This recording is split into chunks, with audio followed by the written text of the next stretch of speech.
ஆடாத குளத்து தண்ணி அறியாம எரிஞ்ச கல்லு ஆள துரத்து தம்மாலையாக. ஆகாச கணக்கு தம்பி காசால மாறாது ஆசை பின்னு தம்மா வலவலையாக. நட்சத்திரம் விழுகையிலே குச்சு வீடு லாபம் இல்ல, நாடகம் முடிஞ்ச பின்னே மீசையில ரோசம் இல்ல. முடினா உலகம் இல்ல, முழிச்சா கனவும் இல்ல, மனச வாட்டுறது ரோசனதானே, மனுஷன ஓட்டுறது வாசனதானே என்று நம்ம பொருளை தேடதான் நம்ம நினைச்சிட்டு இருக்கோம். அது நம்மளை விரட்டுது.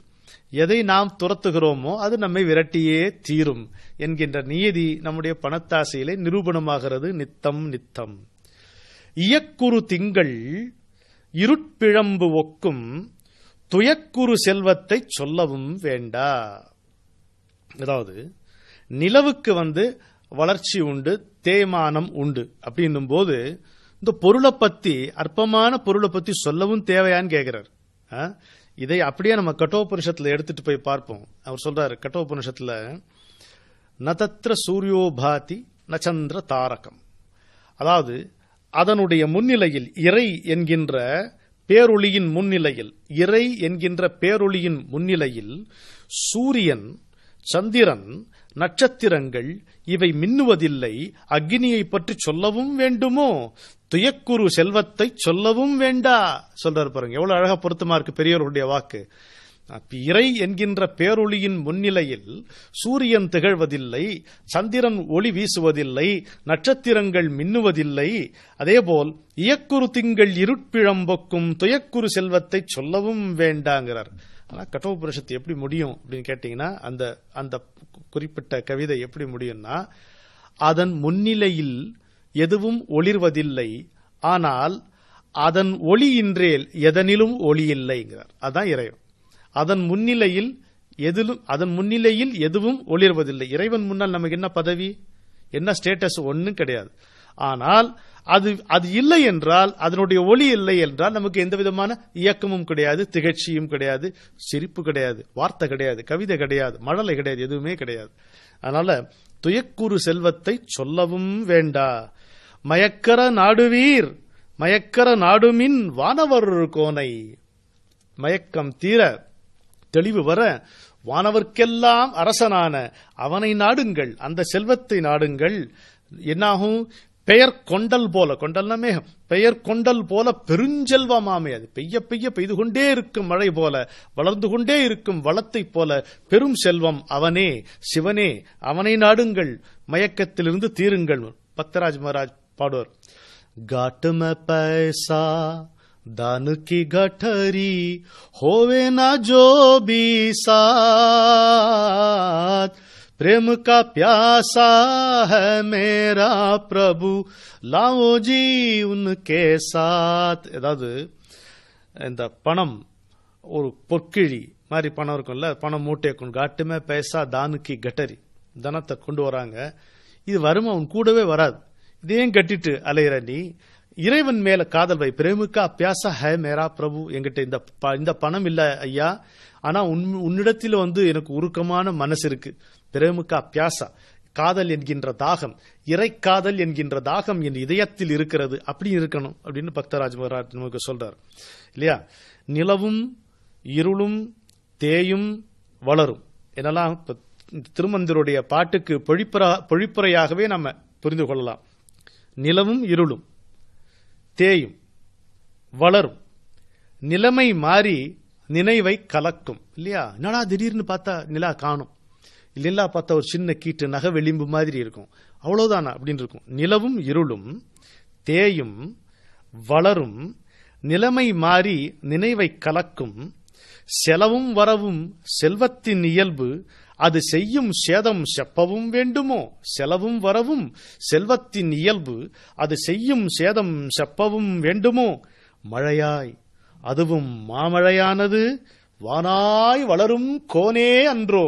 மழையாய், அதுவும் மாமழையானது வானாய் வளரும் கோனே அன்றோ, அந்த மழையில் நனைவீர், மயக்கம் தெளிவீர், அழைத்தால் பெருகித் தழைப்பவன் அவனே, அவன் ஒருவனே. அந்த மழையில் நனைவீர், மயக்கம் தெளிவீர், அழைத்தால் பெருகித் தழைப்பவன் அவனே. ரெண்டு இருக்குங்க. ஒன்று செலவாக்கல், இன்னொன்று செலவழித்தல். ரெண்டு இருக்கு. நான் சீட்டாட்டத்தில் 25,000 ரூபாயை செலவாக்கினேன்னு சொல்லக்கூடாது, செலவழித்தேன், அது அழிவு. என்னுடைய மகளுடைய கல்யாணத்துக்காக நான் 2 லட்சம் ரூபாய் செலவழித்தேன்னு சொல்லக்கூடாது, அது ஆக்கம். செலவாக்கம் வேறு, செலவழித்தல் வேறு. அதே போல் பொருள் மீது பற்று வைத்தால் அது செலவழித்தல், இறைவன் மீது பற்று வைத்தால் அது செலவாக்கல். எது மறையக்கூடிய தன்மை பொருந்தியதோ, எது தேயக்கூடியதோ, எது தேய்ந்து வளர்ந்து தேய்ந்து மாறிக்கொண்டே இருக்கக்கூடிய தன்மை பொருந்தியதோ அதெல்லாம் செலவழித்தல். ஆனால் விடாமல் வளர்ந்து கொண்டே இருக்கக்கூடிய செல்வம் என்று கேட்டால் அது இறைவன், அது செலவாக்கம். அப்படியே புரிஞ்சு கொள்ளலாம். பொருளாய உலகத்தில் எது செலவாக்கல் எது செலவழித்தலோ அதையே அருள்மயமான உலகத்தில் இந்த ஆன்மீகத்திலும் நாம் கொள்ளலாம். இன்னொரு விதமாக எடுத்துக்கொள்ளலாம். எல்லாமே மாற்றத்திற்கு உட்பட்டது. இந்த உலகத்தில் எல்லாமே மாற்றத்திற்கு உட்பட்டது இல்லையா? நம்ம உடம்பு பாருங்க, நம்ம பிறந்த மாதிரியா இருக்கு. நமக்கு இப்ப வடிவம் மாறி இருக்குது, வளர்ந்து இருக்கிறது. அப்போ ஒரு 10 வருஷத்துக்கு முன்னால் இருந்த இது ஹைட் மாறலன்னு வச்சுக்கோங்க. ஆனா 10 வருஷத்துக்கு முன்னால் இருந்த மாதிரியா நம்ம இருக்கிறோம்? தேய்மானம் இருக்கிறது, முடி உதிர்ந்து போகிறது, காதருகே நரைத்த முடி கதை முடிவை சொல்கிறது, அதெல்லாம் வருது இல்லையா? கண்ணுக்கு கீழே காக்காவுடைய கால்கள் அதெல்லாம் அந்த மாதிரி வருது, மாறிக்கிட்டே வருது. மாறும். அழிவுன்னு சொல்ல வேணாம், மாற்றம் இல்லையா? வாயோ பழத்தை உண்கிறது, வழியில் அதன் தோல் விழுகிறது, பசுவின் வாயில் நுழைகிறது, பாதையில் சாணம் விழுகிறது, தாயின் கையில் பந்தாகி தட்டப்பட்டு காய்கிறது, தணலில் உணவை சமைக்கிறது, சாம்பல் தேய்த்து கரைகிறது, அழிவென்றெதுவும் இல்லை கான், அத்தனையும் வெறும் மாற்றம் தான். எல்லாமே மாறிக்கொண்டே இருப்பது. இந்த மாற்றமே அழிவு என்று நாம் கருதுகிறோம். உடம்பு போயிருச்சுன்னா அதை மாற்றம் என்று நம்மால் கருத முடிகிறதா? உயிர் போய்விட்டதென்றால் அதை மாற்றம் என்று நம்மால் கருத முடிகிறதா? எப்படி வறுமை ஒரு சூழ்நிலையோ, எப்படி செல்வம் ஒரு சூழ்நிலையோ, எப்படி ஆரோக்கியம் ஒரு சூழ்நிலையோ, எப்படி உடல் நலக்கேடு ஒரு சூழ்நிலையோ, அப்படித்தான் இந்த ஜனனமும் ஒரு சூழ்நிலை, இந்த மரணமும் ஒரு சூழ்நிலை என்று நம்மால் கொள்ள முடிகிறதா? கொள்ள முடியாத காரணத்தால் தான் இதை அழிவு என்கிறோம். ஆனால் பெரியோர்களுடைய திருமூலர் போன்ற யோகியாகவும் ஞானியாகவும் எளிய மனிதனாகவும் திகழ்ந்த மகத்தான மாமனிதர்களுடைய பார்வையில் எதுவும் அழிவதில்லை, எல்லாம் மாற்றம்தான். ஆனால் எந்தவிதமான அழிவுக்கும் மாற்றத்திற்கும் ஆட்படாத ஒன்று இருக்கிறது, அகண்ட பரிபூரணனாக ஒன்று விளங்குகிறது என்றால் அது செல்வமாகிய சிவபெருமான். செல்வமே சிவபெருமானே, யானுனை தொடர்ந்து சிக்கன பிடித்தேன், எங்கெழுந்து அருளுவதினேன். மாணிக்க வாசகர் பாடுறாரு. செல்வமே சொல்லும்போது அருட்செல்வமே, அன்பு செல்வமே, இன்பச் செல்வமே, கருணை செல்வமே. அவன்தான் செல்வம், செல்லாது. ஒருபோதும் நம்மை விட்டு நீங்கிவிடாத செல்வமாகிய செல்வம்தான் சிவபெருமான் ஆகிய செல்வம். இப்போ அடுத்து இன்னொரு பாட்டு பாருங்க. நம்முடைய நிழல் நமக்கு உதவுமா? உருவம் இருக்கக்கூடிய எல்லாருக்கும் ஒளியில நடக்கும் பொழுது நிழல் ஒன்று விழுது. அந்த பக்கம் சூரியன் இருந்தா இந்த பக்கம் நிழல் விழுது, பின்னால நிழல் விழுது. நம்ம நிழல் நம்ம கூட வரதா நம்ம நினைச்சுக்கிறோம். ஆனா இங்கிலீஷ்ல ஒன்று சொல்லுவாங்க, his trail nobody would follow, even his beloved shadow. அவனுடைய பின்னால எதுவும் நடக்காது, அவனை தொடராது, அவனுடைய நிழல் உட்பட. அப்பேற்பட்ட ஒரு அவலம். நமக்கு காலொடுங்கும் நிழல் நெருங்கிடுச்சுன்னா அந்த நம்மோடு சரி கூட வருதுன்னு வச்சுக்கோங்க, நான் நடக்க கூட வருது. ஆனா வெயிலில் அது நிழல் தருமா? நமக்கு நம்மோடு கூட வரக்கூடிய நிழல் ஒருபோதும் நமக்கு நிழல் தராது இல்லையா? நம்முடைய நிழலால் நமக்கு பயனில்லை, நம்முடைய நிழலால் நமக்கு பயனில்லை.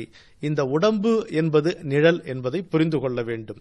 உயிரினுடைய நிழல் இந்த உடம்பு. உயிர் என்பது சத்தியத்தின் நிழல்.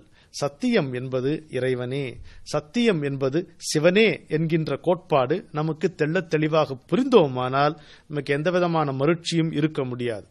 தன்னது சாயை தனக்கு உதவாது கான், தன்னது சாயை தனக்கு உதவாது கண்டு என்னது மாடு என்று இருப்பீர்கள் ஏழைகாள்ங்கிறார்.